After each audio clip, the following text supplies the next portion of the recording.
And now, there he is, my friend. George Michalopulos is up next. He's going to be speaking today on Should We Take the Black Pill? George, together with his wife, Gail Shepard, operate the blog Monomachos. Between his blog name and his last name, these are going to give me as much trouble as that word that I messed up earlier. For several years now, it's a blog that deals with politics, culture, religion from an Orthodox Christian perspective. In addition, he has recently published 3 books. The Monomachos Reader Volume 1, which is 21 of the most popular essays from the blog.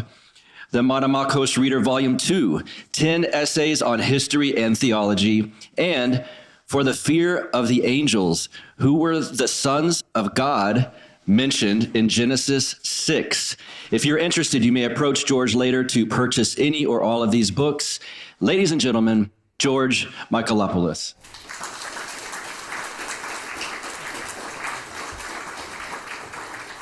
Okay, first of all, I've got to say I am so humbled to be in the presence of Father John Whiteford, Father Mark Mancuso, Clark Carlton, His Eminence Metropolitan Jonah, and let's see, I forgot somebody.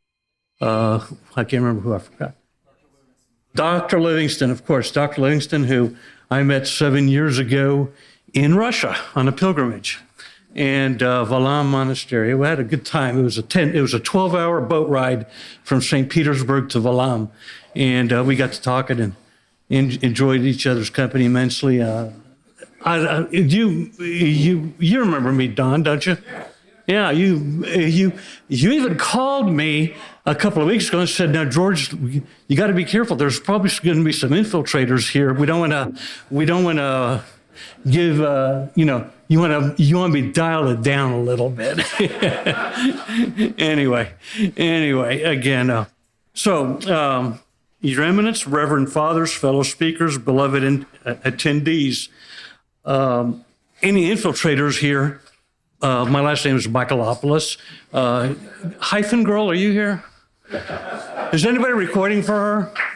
You know, the Fortamites, our friends, the Fortamites. Anyway.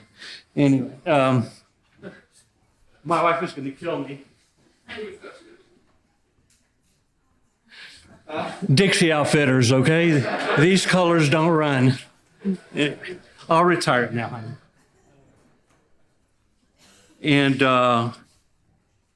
But don't be worried about not being able to pronounce Monomachos or even spell my last name. Gail still goes by her previous name. She doesn't use Michalopulos because she doesn't know how to spell it. So anyway. So I would like to thank the Philip Ludwell III Society for graciously inviting Gail and myself to the lovely town of Tobaccoville and giving me permission to address this fine assemblage. A special thanks must go to Mrs. Dillingham for putting together this conference, for the first of which we hope to be many annual conferences, Axia. Okay. Yeah. As you may know, Monomachos, the blog of which Gail and I operate, and which I could not do without her. Honey, would you stand up so people can see who you are?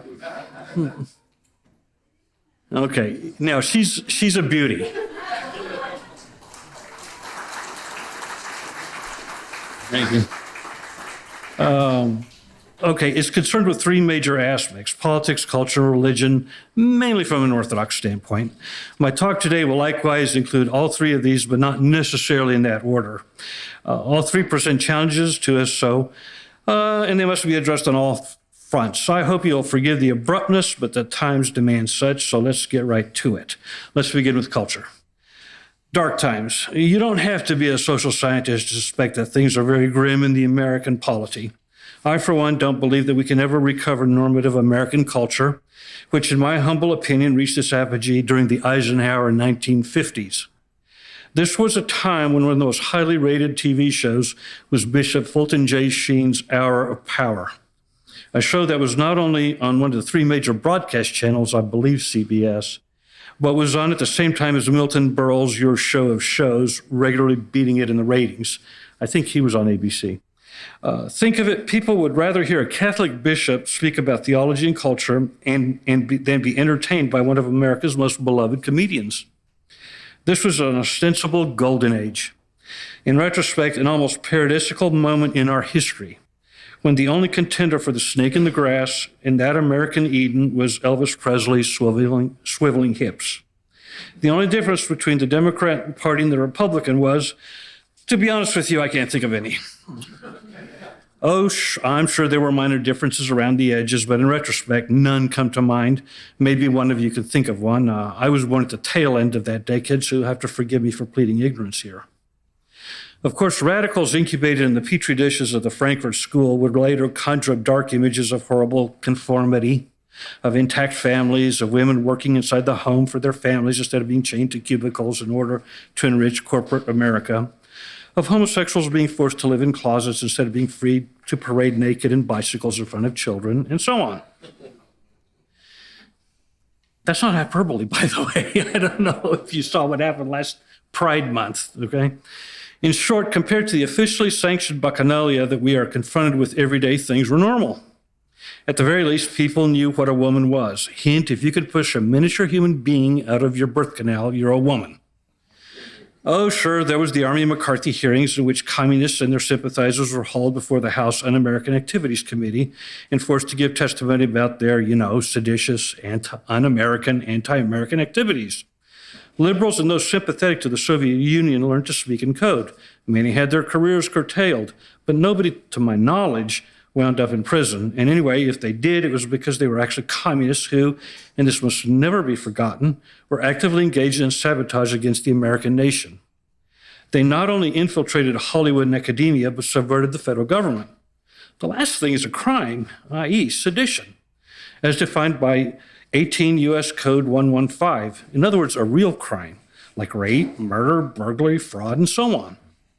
For many on the left, the 50s were in a dark ages. The angelic left fought the good fight and supposedly made America a freer, more open country where people could speak their minds and live their lives without having to be forced onto some Procrustean bed of stultifying conformity. Or so we have been led to believe. That's all hogwash. Yeah, we're so much freer today. Back then, Alger Hiss felt compelled to commit perjury because he didn't want to admit that he was a communist and one who actively subverted the FDR administration. Today, Ketanji Brown Jackson felt compelled to prevaricate about what a woman is. Saying that she wasn't a biologist, she did so in order to get on the Supreme Court.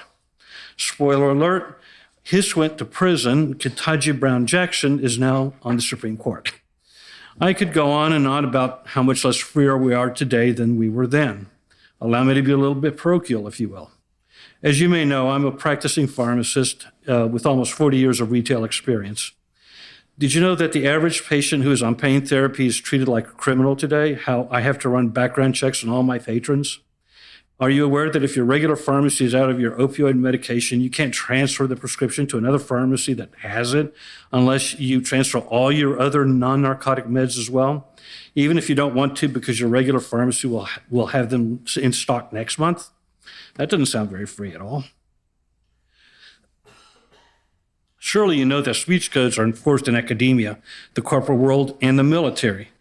When Milo Yiannopoulos and Ann Coulter were invited to speak at Berkeley in 2017, I believe, that's the epicenter of the so-called free speech movement in the 1960s, the resulting violence was so catastrophic that they were hastily disinvited. Let the irony of that sink in. Berkeley, the epicenter of the free speech movement, okay? So much for free speech. The conformity we are now forced to submit to is far worse than anything that obtained during the McCarthy's Red Scare. For one thing, there really was communist infiltration of the State Department in Hollywood. The modern regime of moral anarchy, on the other hand, is based on unreality. I, for one, know what my pronouns are. I'm sure you all do as well. But if we choose not to answer that idiotic question when applying for a job, our application goes right into the round file. Trust me on this. Okay. And so on. Last year, Gail and I did a podcast on COVID. It was a two-parter. Within 12 hours, part 2 was taken down by YouTube. So much for the First Amendment. YouPorn videos are allowed, but not YouTube videos which question the then prevailing COVID narrative. I told Gail that I felt as if the doors of our house were broken into during the supper time and our dessert was confiscated just as I was getting ready to eat my first bite. This is reminiscent of the East German Stasi. As for the women's movement, it's pretty much DOA. The Leviathan that is the federal government worked overtime in the 1970s to make it possible for young women to compete in collegiate sports and receive scholarships for doing so. Now, of course, men are allowed to identify as women and compete against them. To add further humiliation, they are able to enter their showers in all their tumescent glory. All this to the applause of the best and brightest among us. Where is the National Organization of Women? Why aren't feminists screaming bloody murder?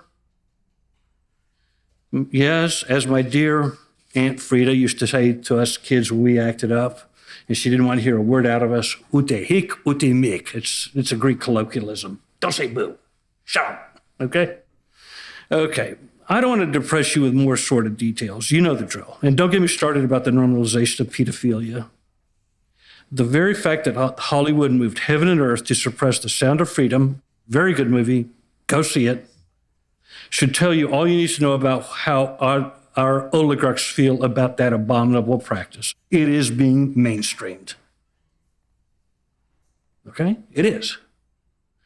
The ACLU used to scream bloody murder in order to allow odious groups to march in broad daylight. It was okay for neo-Nazis to march in Skokie, Illinois in the late 1970s, but the ACLU was nowhere to be found when members of certain rightist groups went to march at the Unite the Right rally in Charlottesville in 2017.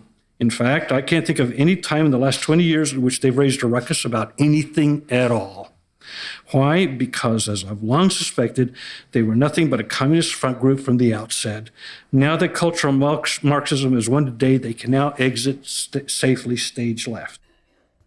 I could go on. The mainstream denominations have been thoroughly infiltrated by the cultural Marxists. Even the Catholic Church is nothing but a shadow of itself, hurriedly trying to imitate the Episcopal Church in all matters sexual. If His Eminence, Elpidophoros Lambrinides, has his way, soon Manoli and Dimitri will be able to have their homosexual relationship blessed at your local Greek Orthodox parish. It's a depressing picture, but I'm not here to depress you. I paint such a picture in order to make you aware of where we are. As I've told you, I'm in the healthcare field, and you can't prescribe a cure unless you have an accurate diagnosis.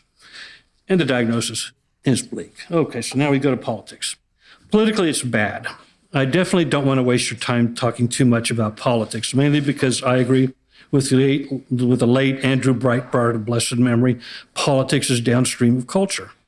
In other words, our Congress and the political class would not have been so supine in the face of the feminazi, homosexualist, and now transsexualist juggernaut had our culture not been hollowed out in the first place. I, for one, don't believe that if we vote harder, we will turn this ship around. The GOP has proven itself to be utterly worthless in the face of cultural rot.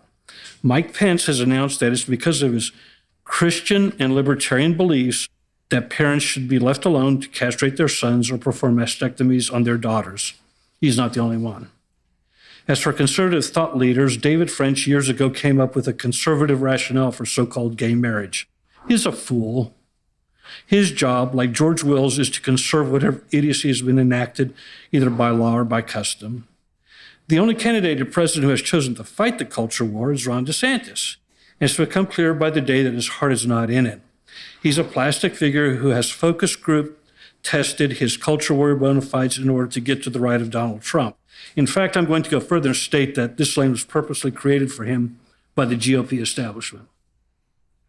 In other words, neither Asa Hutchinson, Mike Pence, Ron DeSantis, or anybody else presently running the Democrat and the Republican Party would use the bully pulpit of the presidency to push back against the cultural left. That's the bad news.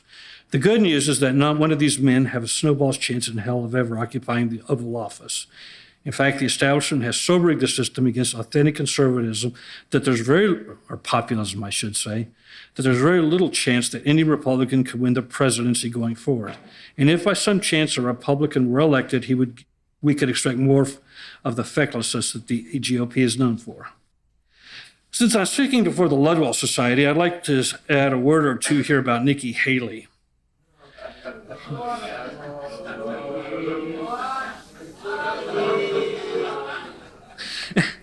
It was she who found that unsweet spot back in 2015 when, as governor, she took the stars and bars down from the state capitol in Columbia. In doing so, she unwittingly unleashed a Maoist-like cultural revolution across this land. Not only were Confederate statues taken down, but even Union ones as well. Several years ago, I reported on a statue of Lincoln that had been desecrated. And here I thought that Lincoln was the great emancipator. In the meantime, the good people of Seattle erected a statue to Vladimir Lenin. True story. Okay, I'm not lying. Okay.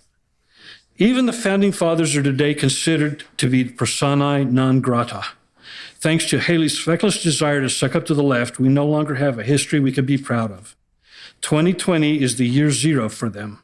Anything that happened before the summer of Floyd was evil. If I may paraphrase Winston Churchill, a nation which denigrates its past has no future. In other words, there simply is no political program, party, or ideology which can turn this ship around, no matter who is president. The best that a re-elected Donald Trump can do is to throw the spanner into the works, as he did for the 4 years he was. If that's all that we can hope for, then we have no choice. Might as well support him, win or lose. So is all lost? Do we have no future? Should we take the black pill? My answer to the first and third question is no, not ever. As to the second question, we do have a future, but only if we have the fortitude to fight, if need be, to the bitter end. I can hear some of you saying, George, you're being a Pollyanna. You're contradicting yourself. Didn't I hear you say that voting harder is not going to work? Yes, you did. However, I am many things, but I assure you being a Pollyanna is not one of them. Mind you, neither am I an optimist. Neither am I a pessimist. I am, however, a realist. And one of the attributes of being a realist is objectivity. So why am I confident that the present socio-political paradigm will collapse? I will quote you the words of Marcus Tullius Cicero, who famously said, "A nation can suffer its fools, but it cannot suffer its traitors." Our nation is not ruled by fools, but it is ruled by traitors. They just look and behave like fools. I try to see the world within the cold, hard eye of realism, and one thing I see is that the present cultural Marxist regime cannot last. The present nonsense that passes for politics, culture, and religion is not long for this world. It can't be. Why? Because it's based on ideology, not faith. Historically speaking, civilizations last only as long as they recognize reality. This means that everybody agrees that there's such a thing as common sense and behaves accordingly. Under this type of moral regime, people recognize that there are rules and they're binding on everybody, more or less. Even in a feudal regime during the Middle Ages, the serfs knew that they couldn't sue the lords, but at least they were cognizant of where they stood in the grand scheme of things. Today, we operate under delusions such as democracy, equal justice under the law, and other such platitudes. The reality is that the government is weaponized against us. I can't stress this enough. Nothing but injustice obtains today, for the most part. That's bad enough. It's not chaos, it's anarchy, or more correctly, anarcho-tyranny. Anarchy for the favored groups, tyranny for everybody else. One doesn't have to be a rocket scientist to know that the fundamental building block of any viable civilization is the nuclear family. Unless a government makes it possible to subsidize said nuclear family, then bastardy, welfare dependency, and sexual anarchy will rule the day. But here's the catch, the silver lining, if you will, only until that society collapses. Okay, let's step back a little bit, shall we, to say the early aughts, when Queer Eye for the Straight Guy and Will and Grace became must-watch TV. Once homosexuality is normalized in a culture, then all the stops are removed. Think of it as an accelerant. However, we heterosexuals bear much of the blame in that we wanted heterosexual anarchy for ourselves. We didn't realize that eventually homosexuals would demand the same thing. If we were being intellectually honest, why would we expect anything else? And once homosexuality is normalized, even idealized, then yes, pedophilia rears its ugly head. It was ever thus. To pretend otherwise is nonsensical. Okay, let me give you an example of a society built upon a lie, the First French Republic. Second example, 120 years later, the Soviet Union. Both states were founded upon principles of egalitarianism, a principle that is impossible to realize and which must be enforced by totalitarian violence. The Jacobin government fell in less than a decade when the revolutionaries carried out a genocide in the Vendée area of France to the tune of 200,000 civilians dead.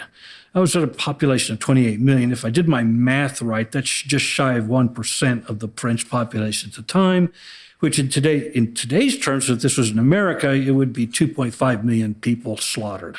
That's kind of gives you a perspective there. Then the revolutionaries turned on themselves, as they always do. Despite their devotion to the cult of reason, they were unable to sustain their experiment. It was only a matter of time before a certain artillery captain from Corsica came in and righted the ship, in a manner of speaking. Since then, the French have had one empire, two kingdoms, of 5 republics. One thing they don't have is a desire to go back to the whole egalitarian nonsense of the terror. They still have titles of nobility. How's that for a kick in the head? So much for égalité and fraternité. As for the Soviet Union, it survived about 3 generations. It too believed in the nonsensical ideas of egalitarianism, but Herr Hitler disabused of that on June 28, 1941.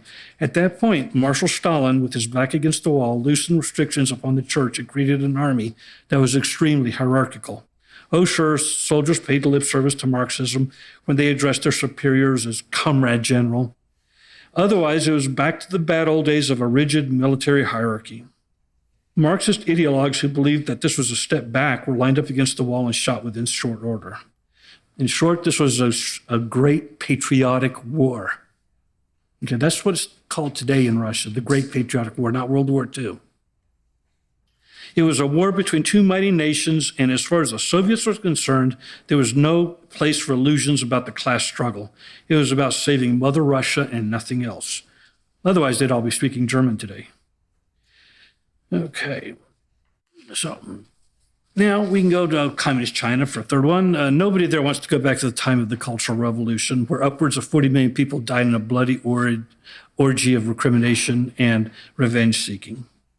Today in America, we have DIE, diversity, inclusion, and equity. I call it DIE instead of DEI.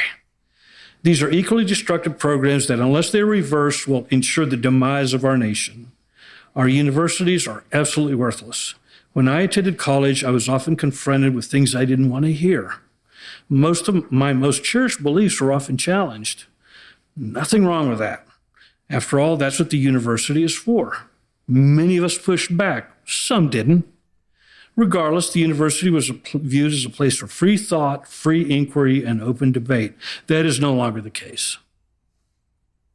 Our military is nothing but an expensive babysitting service for soy boys and feminists who retreat to their safety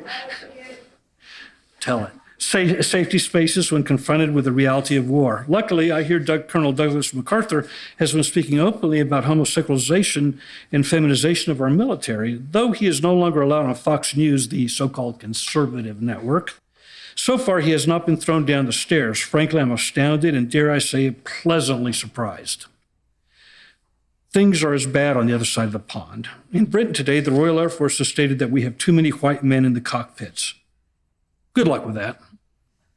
Okay. Finally, religion.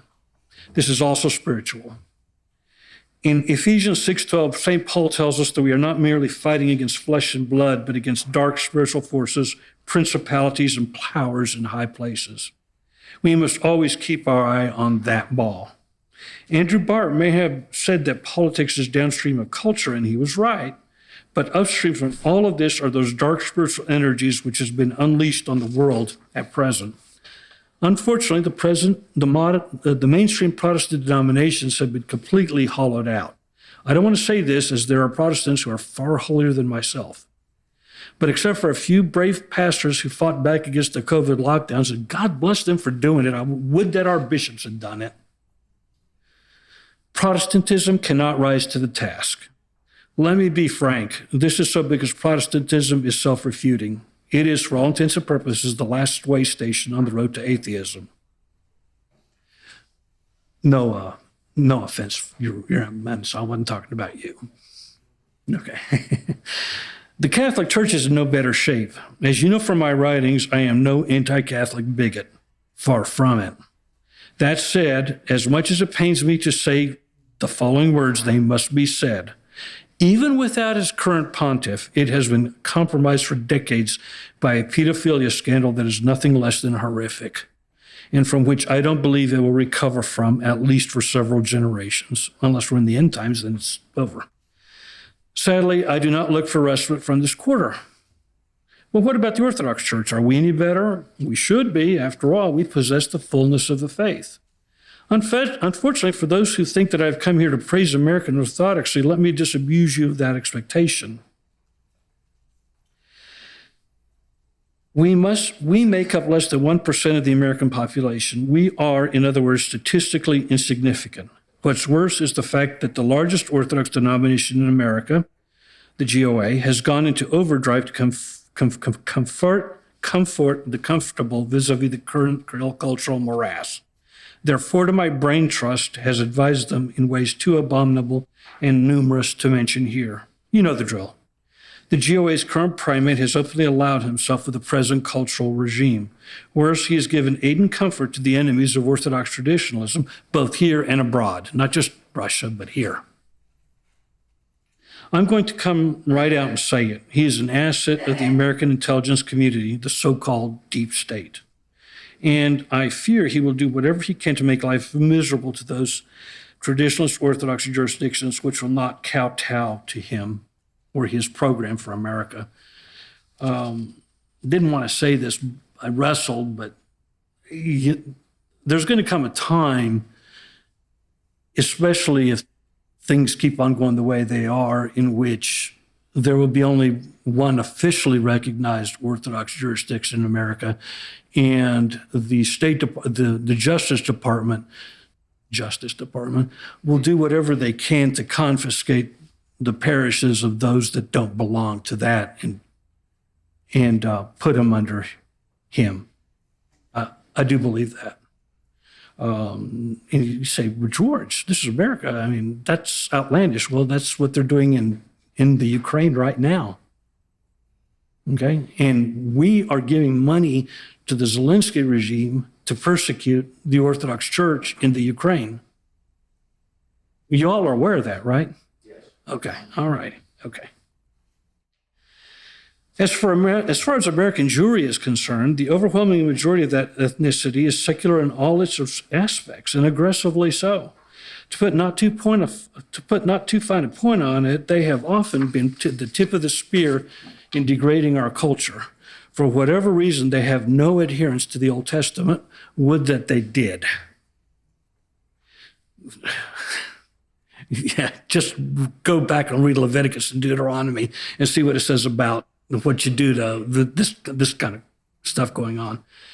Interestingly, it is among the Islamic community in America where there have been some significant wins against the present immoral juggernaut. But these victories have been localized. Nowhere in basically in townships where they are either a majority or a near majority. To think that they will ride to the rescue to help us turn back the clock, however, is unrealistic given their paltry numbers.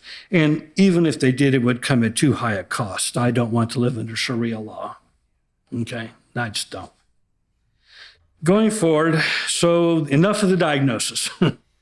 Enough of the black pill. What are we to do? Simply take the black pill and watch our civilization crumble before our eyes? It's certainly tempting to grab a bag of popcorn and soda pop and watch this spectacle.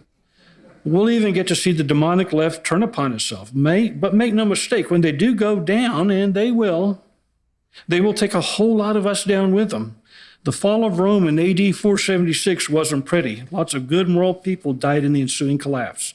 We cannot expect otherwise for ourselves. If we are to go down, though, let us go down fighting to the last. Let us be like the Aesir, the gods of the Norsemen, who knew that they would lose on the last day, that the battle of Ragnarok, the day of the Götterdämmerung. But yet they fought to the last. In other words, If I may quote Winston Churchill again, we should take this position in defeat, defiance. The left has the high ground at present. Of this there can be no doubt. Worse, they have trained their guns on the red states. Make no mistake about that either. You will see more mass shootings, more ecological catastrophes, more civil strife in the red states than you will in the blue states. This is by design. Okay? Okay, so here's the battle plan. First, I'm almost done. Live intentionally. Don't accept the lies they spout out. Solzhenitsyn said it best. Live not by lies. Somebody else said it earlier, but that's going around. It's famous. Emblazon it on a wall somewhere. Live not by lies. Some of us may lose our jobs. For those who have families, that's a daunting prospect. But don't give in. You should, however, be prudent. Know which hill you are willing to die on. That will be a different hill depending on if you're single or a family man. That hill would also differ from state to state as well. Know the terrain. Okay. Honestly, if you're older like me, it'll be easier. As the Greeks say, "Ephagetopsomitu," he has eaten his bread. Time to move on. Repose, in other words.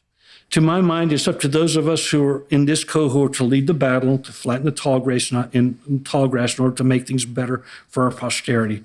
Death is just over the horizon for us anyway.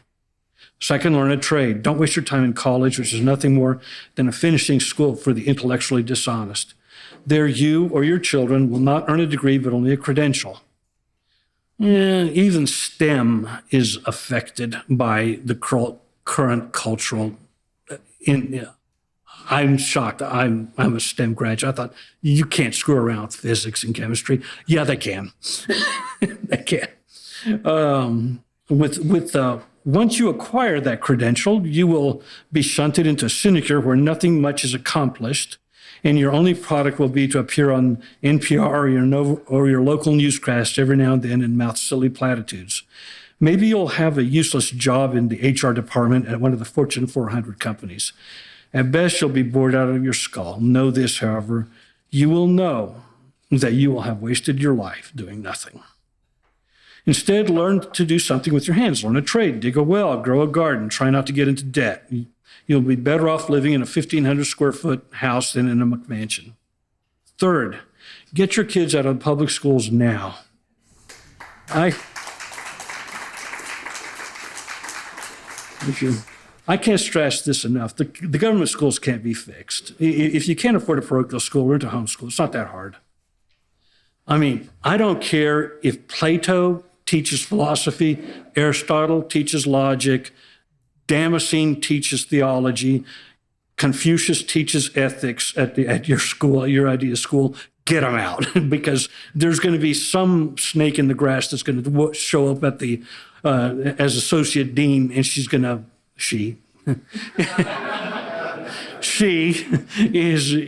to make life miserable for them, even though they're teaching your kids everything. The sum total of wisdom of human civilization. Okay. If you can't afford a parochial school, learn to homeschool. It's not that hard. Join a church that has a homeschooling co-op. Teach your children the humanities, the real ones. If nothing else, make sure that your children are taught critical thinking. They're going to be the ones to pick up the shards of our civilization and rebuild. Have them read C.S. Lewis. Start with Mere Christianity, then go to the Abolition of Man, and then go to Tolkien. Seriously. Of course, the Iliad. Anyway, fourth, find a Bible-believing church. If you're Orthodox, a Roquefort mission will be your best bet, but don't discount the other jurisdictions. Believe it or not, even the GOA. If you live in the South or the Midwest, basically a red state, you've got a better chance of finding such a parish. If you live in the Northeast or the West Coast, seriously consider creating a home church. That is to say, set up a part of your home in which can serve as a worship space for a couple dozen worshipers. If your house is too small, erect a tool shed on your property. You've got to understand that the federal government is not your friend. One way they will persecute you, persecute us is by stripping our tax exemption from us, from our parishes.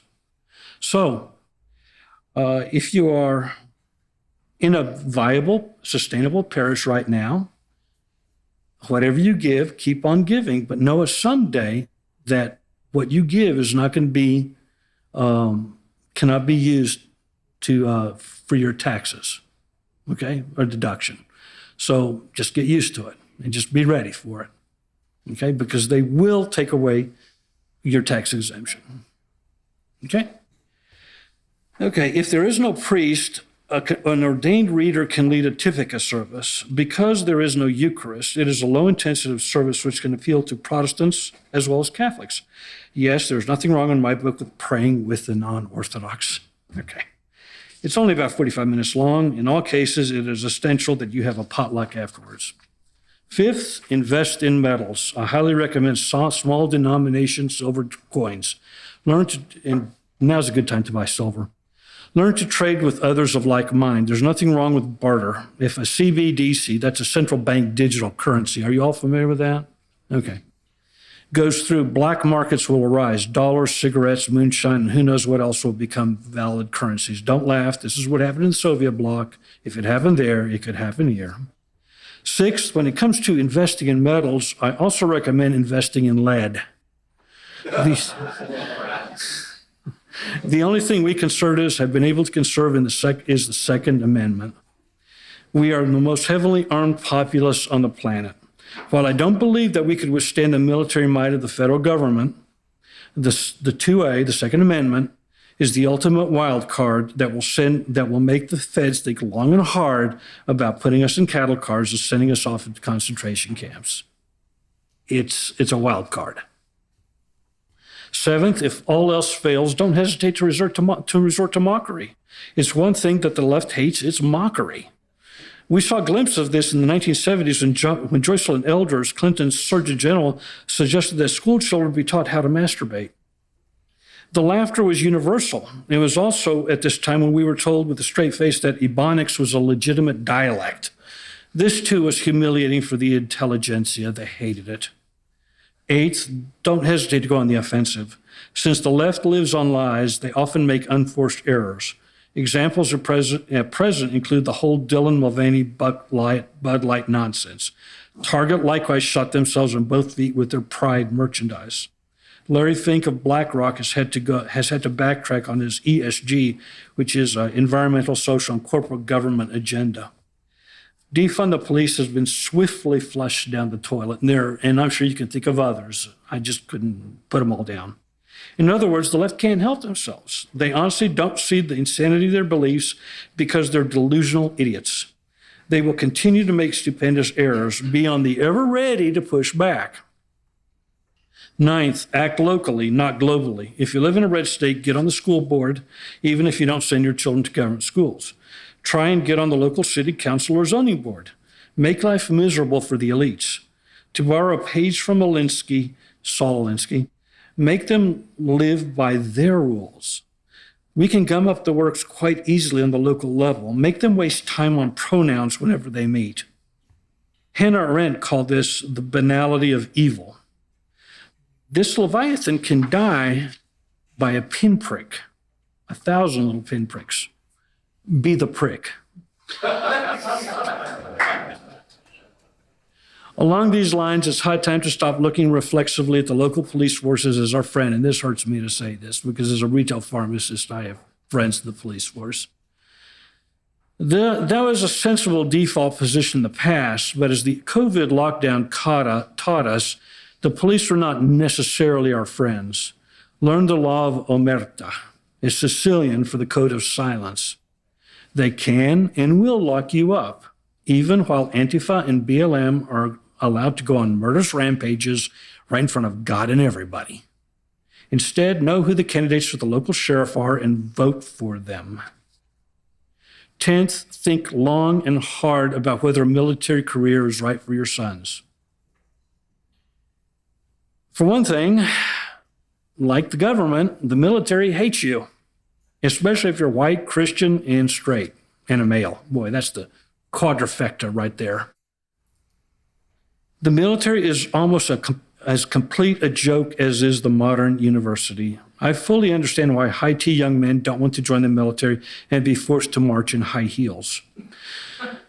And that's true, too. But make no mistake, the American armed forces are still our most lethal fighting force. That said, barring a catastrophic military defeat overseas, our armed forces will continue along the path of degeneracy. That much is true. However, at the end of the day, it might be advisable to have a few thousand stalwart Christian men lying in wait for a moral resurgence, which will come. I may be wrong, but it is my intuition that despite all the woke nonsense, it is the military which will be the first institution to shake off the shackles of cultural Marxism. I may be wrong. I can't say one way or the other. It's up to each and every parent to make that decision. Regardless, know what you're getting into. Conclusion. Despite our fortitude, we may still lose our country. We will face outright persecution. It may be soft at first, but it will get worse, especially if the oligarchy loses control. As Christ said, is the servant better than the master? There will be no rapture to come spirit us out. Okay? In other words, what they did to me, they will do to you. Okay? Jesus also said that there will come a day which they will bring you before the synagogues and scourge you and beat you and kill you and say that they are doing God's work. This means that not only our enemies, but tragically, some of our co-religionists as well. Do not be surprised when they turn us over to the state. If so, pray for courage. Christ goes on to say that when they do so, to not be afraid, because he will give you the proper words to say. In other words, fear not. Sursum cordam. So are things that dire? Not yet. Can it be turned around? I see a silver lining, namely the fact that the establishment is getting desperate. How do I know? Because they've pulled out all the stops and are trying to enforce their rules by using draconian measures. Keep that in mind. Governments which resort to such measures are not secure. As to whether our government's demise will be due to an external event is difficult to say. I don't know what will actually push them over the edge, but it's inevitable. As William Butler Yeats wrote 100 years ago, the center cannot hold, because right now there is no center. Regardless of whether we get to that point, I think it's important to realize that we live in exciting times. We should be grateful to be here. In the Fellowship of the Ring, Frodo wishes that he did not have to be in the predicament that he was in. Gandalf rebukes him. Many wish so as well, but this is the fight to which we are called. I, for one, am happy that I have lived to see this day. For Christians are not mere followers of dry prepositions found in academic papers written by our friends at Fordham University. We are called to be warriors, spiritual warriors to be sure, but temporal ones as well. I am also grateful to live in this time for this reason as well. The scales have fallen from my eyes, and I now see things clearly. I see the kabuki theater that the elites have used to pacify us. To put a Southern spin on this, I'm not ever going to accept the fact that they're pissing on my leg and telling me it's raining. If the normies and conservative ideologues want to go on playing that game, that's their problem, not mine. Don't let it be yours. In Romans chapter 1, we read that St. Paul experienced a world much like our own, where moral insanity ruled the day, when all that was evil was upheld to be good. A world predicted by St. Anthony the Great, who likewise said that in the last days, sane people will be grabbed by the throat by those who are insane and persecuted. They will scream, "You are insane. Why are you not like us?" It is now obvious the veil has been pulled back, and no one has an excuse anymore. Not them, not us. Let me repeat myself, finally. We are well on the road to complete ruination, but we are not there yet. If it's one thing I've learned from operating our blog, it's the lively commentary and insights we gather from our readers. One of them, Misha, pointed out one thing that is quite germane to the topic at hand, and that is that the present-day left simply doesn't have the ferocity of their Jacobin and Bolshevik forebears. Lenin and his ilk had no problem with killing innocents or dissidents by the hundreds of thousands. The left today has been so feminized and soyified that they don't possess the demonic fury that is necessary to make their program complete. So there is hope. There is always hope. Regardless of the outcome, don't despair. Ultimately, it's in God's hands. Take a page from Tucker Carlson and pray 10 minutes each day for our country and for peace in the world. And if it is God's will for us to continue suffering under the present globalist regime, I for one pray that the Lord gives me the fortitude to remain faithful and defiant till the end. I ask that you do so as well. Thank you.